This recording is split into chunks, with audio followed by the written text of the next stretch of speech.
Bonjour tout le monde, surtout ceux et celles à qui je n'ai pas encore dit bonjour. Je vous invite à trouver notre texte ce matin dans vos Bibles.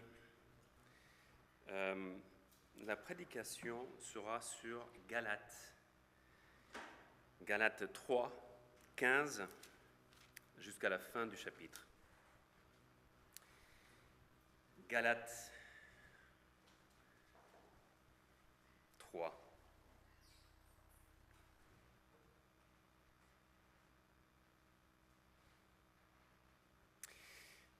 Frères, je parle à la manière des hommes. Un testament en bonne forme, bien que fait par un homme, n'est annulé par personne, et personne n'y ajoute.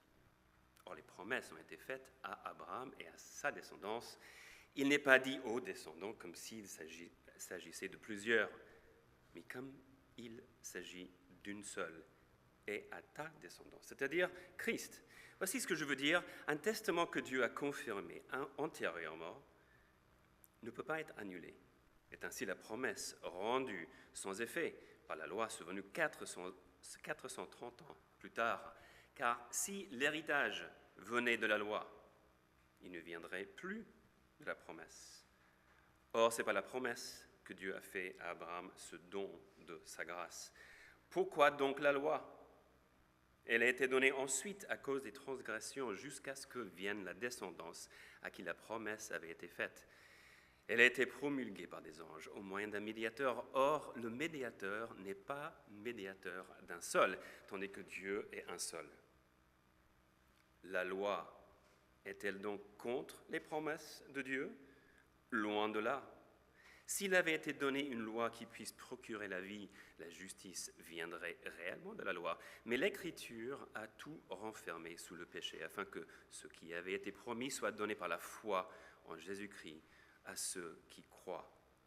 Avant que la foi vienne, nous étions enfermés sous la garde de la loi en vue de la foi qui devait être révélée. Ainsi, la loi a été comme un précepteur pour nous conduire à Christ, afin que nous soyons justifiés par la foi. La foi étant venue, nous ne sommes plus sous ce précepteur. Car vous êtes tous fils de Dieu par la foi en Jésus-Christ. Vous tous qui avez été baptisés en Christ, vous avez revêtu Christ. Il n'y a plus ni juif ni grec, il n'y a plus ni esclave ni libre, il n'y a plus ni homme ni femme. Car tous, vous êtes un en Jésus-Christ. Et si vous êtes à Christ, vous êtes donc la descendance d'Abraham, héritier, selon la promesse. Ainsi conclut la lecture de notre texte, de la parole de Dieu ce matin. Prions ensemble.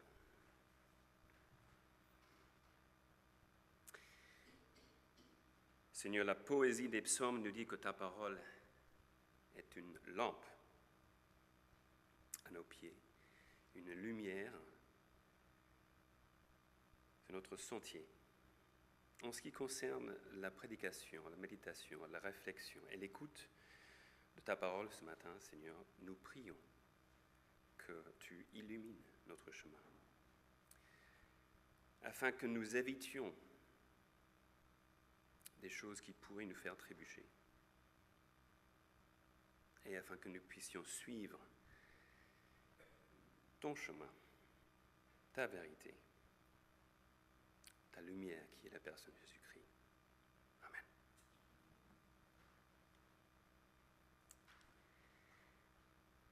La diversité des sujets auxquels l'apôtre Paul fait référence ici dans notre texte est impressionnante.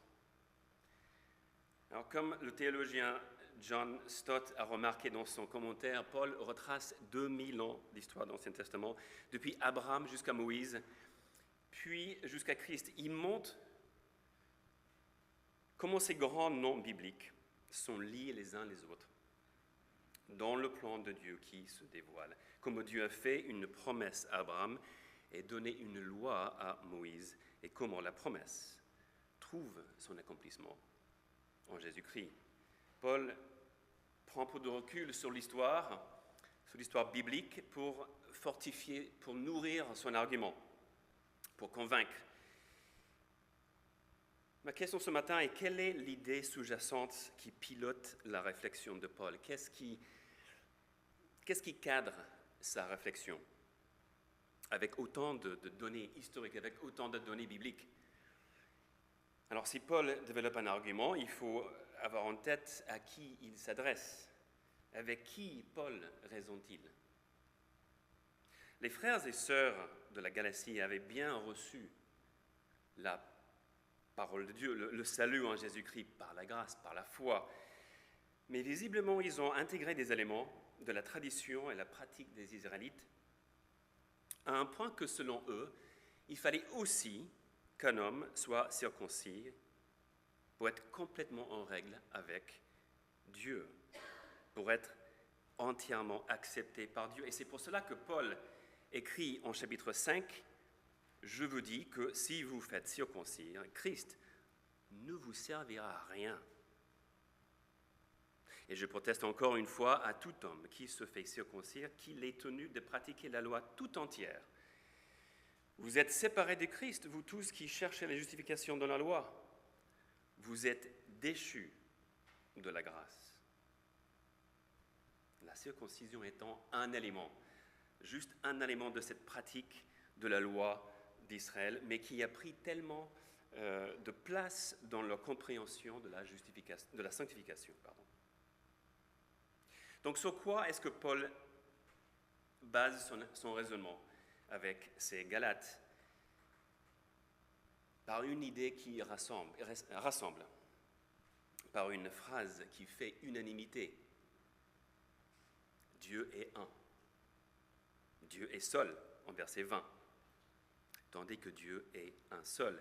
C'est une réflexion de la part de l'ancien rabbin, de l'érudit de judaïsme, l'apôtre Paul. C'est la référence au Shema. Le Shema, ça veut dire écoute en hébreu, mais c'est la profession de foi fondamentale du judaïsme, qui est en Deutéronome 6. Écoute Israël, Shema Israël. Écoute Israël, le Seigneur notre Dieu, le Seigneur est un. Tu aimeras le Seigneur ton Dieu de tout ton cœur, de toute ton âme et de toute ta force. Ces paroles, ça veut dire ces lois, ces commandements, que j'institue pour toi aujourd'hui seront sur ton cœur. Ma thèse ce matin, ce que je comprends comme le cœur de la réflexion de Paul est le suivant. Le seul Dieu unique tient sa promesse à bénir les nations par la postérité d'Abraham. C'est un peu long, mais c'est la thèse de ce matin. Le seul Dieu unique tient sa promesse à bénir les nations par la postérité d'Abraham. Il est alors obligé, Paul, de répondre à la question « alors à quoi sert la loi ?» Regardons ensemble la promesse versus la loi, la permanence de la promesse. Et après, nous allons voir la loi dans la vie du chrétien, peut-être quelques réflexions pratiques. Premièrement, la promesse versus la loi. Paul met en opposition la promesse faite à Abraham et la loi donnée à Moïse. La loi donnée à Sinaï, c'est des contrastes qu'il fait pendant au moins 2 chapitres. Il le voit comme 2 façons de voir sa relation avec Dieu, 2 façons de mener sa vie, 2 façons qui sont en opposition totale l'une à l'autre. Pour rappel, la promesse à Abraham est décrite en Genèse 15 et 17. Quelle est la promesse? Dieu dit « Je donne un pays à ta postérité », Genèse 15, 18. Dieu dit « Je te donne un fils, tu seras fécond », Genèse 17, 16. « Je ferai de toi des nations, des rois sortiront de toi », Genèse 17, 6. « Toutes les familles de la terre seront bénies en toi », Genèse 12.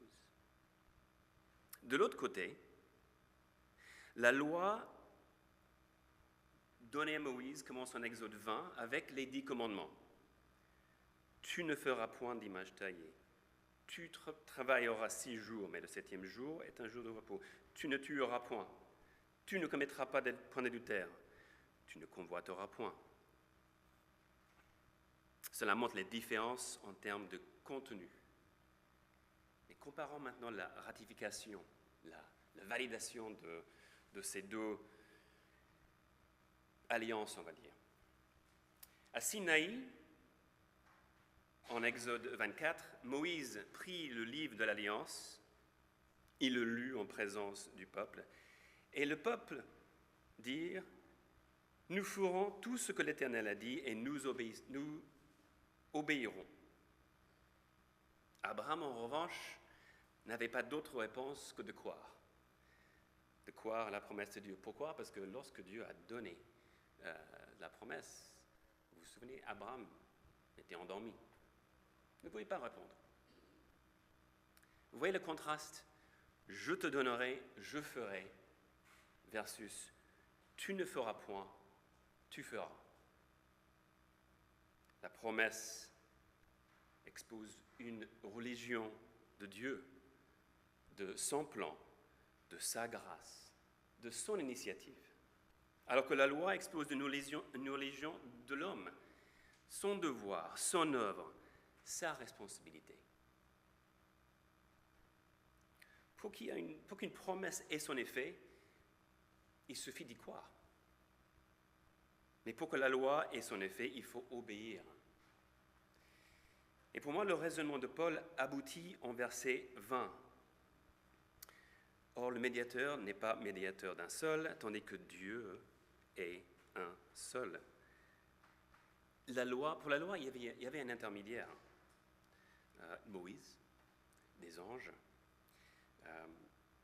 Il fallait un intermédiaire pour la validation, pour la ratification. C'est comme quand vous allez chez le notaire pour acheter un appartement, une maison, il faut quelqu'un d'autre, il faut un intermédiaire pour valider la transaction. Alors qu'il n'y a pas besoin de médiateur quand un roi donne souverainement. Il le fait, et c'est fait. Je me rappelle la première fois que j'ai entendu une prédication sur c'était en Genèse en fait, la prédication. J'étais à la fac, c'était un week-end, c'est un peu comme j'ai vu.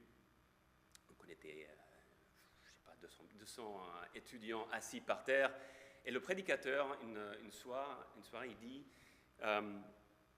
j'ai un billet de $50 pour la première personne qui croit que je vais lui donner. Et avant de finir la phrase, il y a une de mes copines qui a bondi et qui a sauté, qui a couru vers le devant, et elle a pris le billet. Il suffit de croire pour recevoir la promesse. Mais peut-être vous vous dites, mais il faut quand même qu'elle se lève, qu'elle y aille, qu'elle décide d'y aller et qu'elle prenne. Mais Paul répondra en disant que la foi produit des actions. Galates 5, si vous êtes conduits par l'Esprit, vous n'êtes point sous la loi. Vous voyez, l'opposition est encore là. Ce n'est pas promesse ici et loi, mais conduit par l'Esprit, l'Esprit que vous avez reçu par promesse. Et plus tard, en Galates 5, le fruit, ce qui est produit par l'Esprit, c'est l'amour, la joie, la paix, la patience, la bonté, la bénignité, la fidélité, la douceur, la tempérance. Dieu est seul, unique, parce qu'il agit souverainement. Il promet de bénir ceux qui croient, comme Abraham. C'est pour ça que Abraham est mis en avant. Abraham a cru. Il n'avait rien fait pour être en bonne relation avec Dieu. Maintenant, la permanence de la promesse. La permanence de la promesse, c'est bien sur cela que Paul insiste en versets 15, 17 et 18. On va relire. « Frères, je parle à la manière des hommes, un testament en bonne forme, bien que fait par un homme, n'est annulé par personne, et personne n'y ajoute. Voici ce que je veux dire. Un testament que Dieu a confirmé entièrement, antérieurement ne peut pas être annulé. C'est ainsi la promesse rendue sans effet par la loi survenue 430 ans plus tard, car si l'héritage venait de la loi, il ne viendrait plus de la promesse. Or, ce n'est pas la promesse que Dieu a fait à Abraham, ce don de la grâce. Paul cite comme exemple les testaments des hommes qui sont inaltérables, immuables, et on a du mal à concevoir cela, parce qu'on est dans des systèmes modernes où toute loi peut être remise en question. On passe plein de lois pour changer, même avec les acquis sociaux. Il y a quand même des choses qu'on peut changer. Mais on a des exemples bibliques. On se souvient de Daniel 6, lorsque le roi a signé un décret en disant que dans l'espace de 30 jours, si un homme prie à un autre dieu, un autre homme, à part le roi, il sera jeté dans la fosse au lion. Les ennemis de Daniel disent, ces hommes insistèrent auprès du roi à lui dire, sache au roi que la loi des Mèdes et Perses exige que toute défense et tout décret confirmé par le roi soit irrévocable. Parce que quand le roi, il était attristé lorsqu'il a su que Daniel, son meilleur conseiller, son meilleur gestionnaire, priait son Dieu à lui et non pas au roi, il était coincé. C'est pour cela qu'il était jeté dans la fosse au lion. Il est intéressant de noter que, apparemment, cette immuabilité n'était pas quelque chose de légal. Ce n'était pas inscrit dans le code civil. C'était plus une question de culture. C'est comme si le prestige royal décourageait de révoquer ces décrets. Ouais, il n'y avait rien dans la loi à cette époque, ou dans des lois de l'Antiquité, qui interdisaient de changer une loi, c'est juste qu'on ne le faisait pas. L'équivalent pour nous, c'est d'imaginer si la France interdisait le vin. C'est impossible. Impossible. Est-ce que c'est inscrit dans le Code civil? Non. Mais c'est impossible dans le sens impensable. Ou peut-être que la Belgique interdise la bière. C'est impensable. Donc c'est impossible. À cause du prestige que cela est dans notre culture. L'argument de Paul est de l'inférieur vers le supérieur. Si un testament de l'homme est immuable, combien plus est immuable une promesse de Dieu? La loi ne change pas la promesse, ni son effet, parce que Dieu est seul, unique. Il ne change pas d'avis. C'est bien ça l'argument de Paul. La promesse est permanente. Et vous voyez que pour Paul, il y a 3 phases de l'histoire. Il est intéressant de voir comment les écrivains bibliques découpent l'histoire, comme les généalogies en Matthieu ou en Luc. Ce n'est pas un récit de l'histoire suivi en détail. On fait des découpages pour que l'histoire ait un peu de sens. Et ici, implicitement, Paul découpe l'histoire en 3 phases. Il y a la phase d'Abraham jusqu'à Sinaï, il y a la phase Sinaï jusqu'à Christ, et il y a la phase Christ jusqu'à maintenant. Puisque la promesse est permanente et que Christ est l'accomplissement de la promesse, la postérité attendue, alors notre union avec Christ est permanente. La loi n'est que temporaire. Regardons, je vais relire les versets 22 et 23. Mais l'Écriture a tout renfermé sous le péché, afin que ce qui avait été promis soit donné par la loi, par la foi en Jésus-Christ, à ceux qui croient. Avant que la foi vienne, nous étions enfermés sous la garde de la loi, en vue de la foi qui devait être révélée. Un commentateur a expliqué ainsi: tout homme est pécheur. Le remède a été donné à Abraham, à sa descendance, les médecins. Mais la famille d'Abraham est aussi pécheresse. Ce qui portait la solution, ceux qui portaient la médecine étaient aussi malades. Donc les médecins avaient aussi besoin d'être mis en quarantaine. Et la loi était une sorte de quarantaine par nature temporaire jusqu'à ce que le remède a pu être appliqué. Continuer à insister sur le besoin d'une quarantaine une fois que le remède est appliqué n'avait pas de sens. Et la conséquence de cette quarantaine avec la loi avait comme conséquence de créer deux familles. Il y avait les juifs et les non-juifs, parce que la loi ne s'appliquait qu'aux juifs. Et vous voyez maintenant pourquoi Paul finit le chapitre en disant « il n'y a plus de juifs ni grecs ». Il n'y a plus de distinction, parce qu'on était tous renfermés sous le péché, la loi, et maintenant nous sommes tous bénéficiaires de la promesse par le même moyen. Il n'y a pas de deux chemins à Dieu, il y a un seul chemin.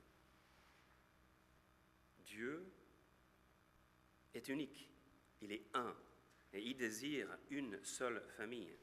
Il n'y a plus de distinction ethnique, sociale, il n'y a pas de prêtre. C'est un peu ce que Mardochée a lu ce matin de 1 ou 2 Pierre. Vous êtes un peuple choisi, un sacerdoce royal, tous. Il n'y a pas de sacerdoce, c'est prêtre et pas prêtre. Il n'y a pas de royauté, il n'y a pas de royauté. Nous sommes enfants de Dieu, par la grâce, par la foi en Jésus-Christ. Le plan initial et permanent de Dieu n'a pas changé.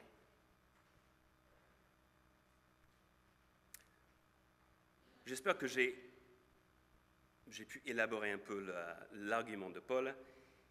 Et maintenant, il y a toujours cette question quand un théologien parle, et alors, ça change quoi?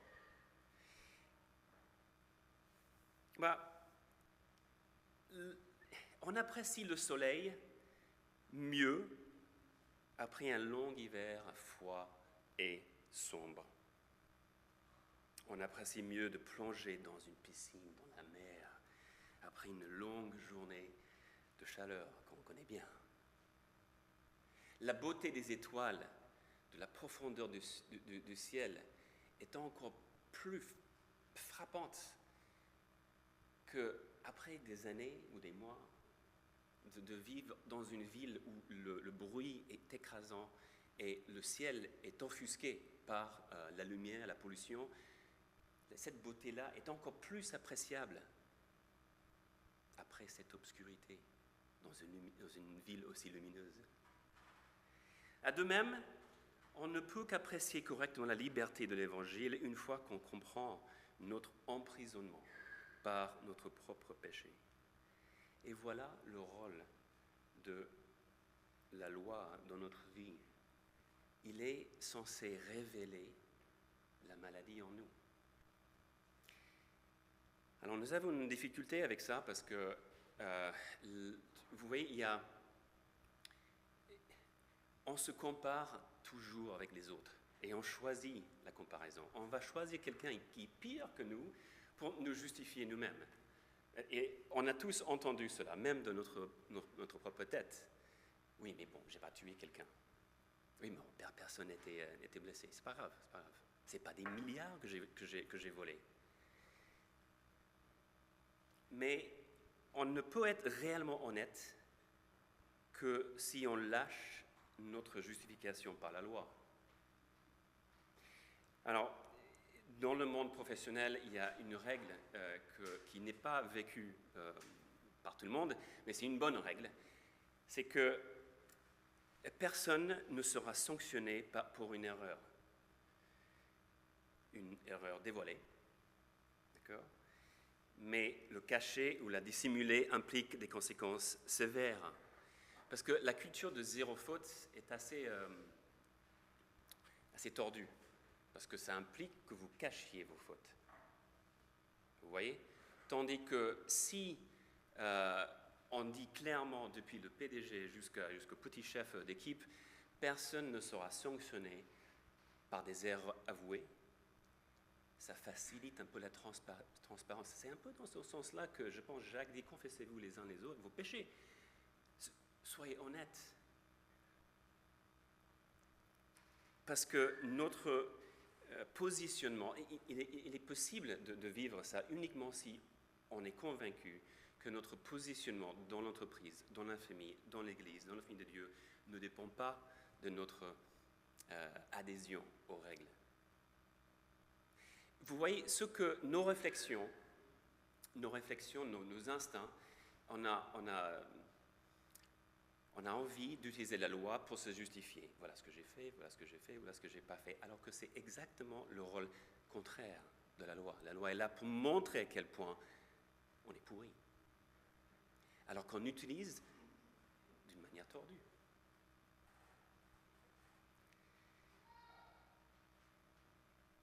Ce qui a comme conséquence aussi, c'est que maintenant qu'on est libéré de cette contrainte d'adhésion et obéissance, encore contrainte à la loi, maintenant on sait que notre relation avec Dieu ne dépend pas de ça, bizarrement, on est libre d'obéir mieux. Parce qu'on est beaucoup plus clair sur nos manquements. En fait, j'ai lu ce matin, regardez cette illustration. En psaume, je vais vous lire le psaume sur lequel j'ai commencé dans la prière. Ta parole est une lampe à mes pieds et une lumière sur mon sentier. Je jure et je le tiendrai d'observer les lois de ta justice. Je suis bien humilié. Éternel, rends-moi la vie selon mes bienfaits? Non, selon ta parole. Agrée, ô Éternel, les sentiments de ma bouche, exprimez et enseigne-moi tes lois. Vous voyez, il est libre de suivre les lois parce qu'il sait que sa vie dépend de la grâce de Dieu et non pas de son propre adhésion.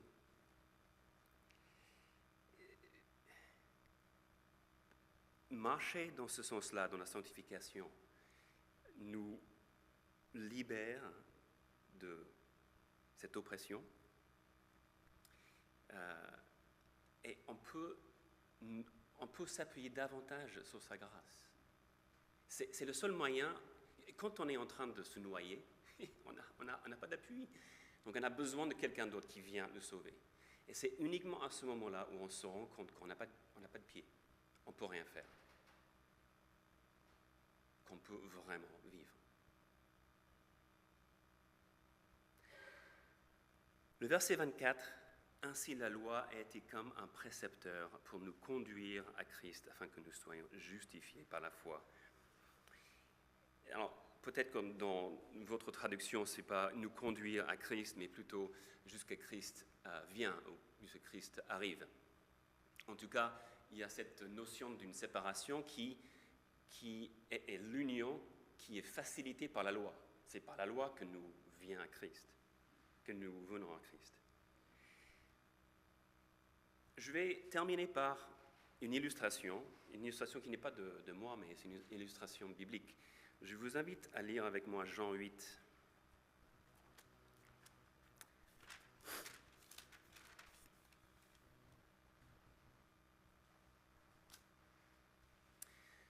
Jean 8. Jésus se rendait à la montagne des Oliviers, mais dès le matin, il allait de nouveau dans le temple, et tout le peuple vint à lui, s'étant assis, il les enseignait. Alors les scribes et les pharisiens amenèrent une femme surprise en adultère, et la plaçant au milieu du peuple, ils dirent à Jésus, « Maître, cette femme a été surprise en flagrant délit d'adultère. Moïse, dans la loi, nous a ordonné de lapider de telle femme. Toi, donc, que dis-tu » Il disait cela pour l'éprouver, afin de pouvoir l'accuser. Mais Jésus s'étant baissé, écrivait avec le doigt sur la terre. Comme il continuait à l'interroger, il se releva et leur dit, « Que celui de vous qui est sans péché jette le premier la pierre contre elle. » Et s'étant de nouveau baissé, il écrivait sur la terre. Quand ils entendirent cela, accusés par leur conscience, ils se retirèrent l'un à un, depuis le plus âgé jusqu'au dernier, et Jésus restait seul avec la femme qui était là au milieu. Alors, s'étant relevé, et ne voyant plus que la femme, Jésus lui dit, « Femme, où sont ceux qui t'accusent ? personne n'a-t-il condamné? Elle répond, non, Seigneur. Et Jésus lui dit, je ne te condamne pas non plus. Va et ne pêche plus. Cette femme, oublions les problèmes légaux de cette scène, mais c'est le fait que cette femme était complètement exposée. Elle n'avait pas de défense. Elle était coupable. La loi l'amenèrent à Jésus. Et puisqu'elle était complètement transparente, elle a reçu le pardon. Elle a reçu la vie. Elle était pardonnée. Et maintenant, elle est libre de ne plus pécher. Sinon, les paroles de Jésus n'ont pas de sens. Va et ne pêche plus. Parce que tu es libre maintenant d'essayer de ne pas pécher, de lutter avec le péché. Tu es libre.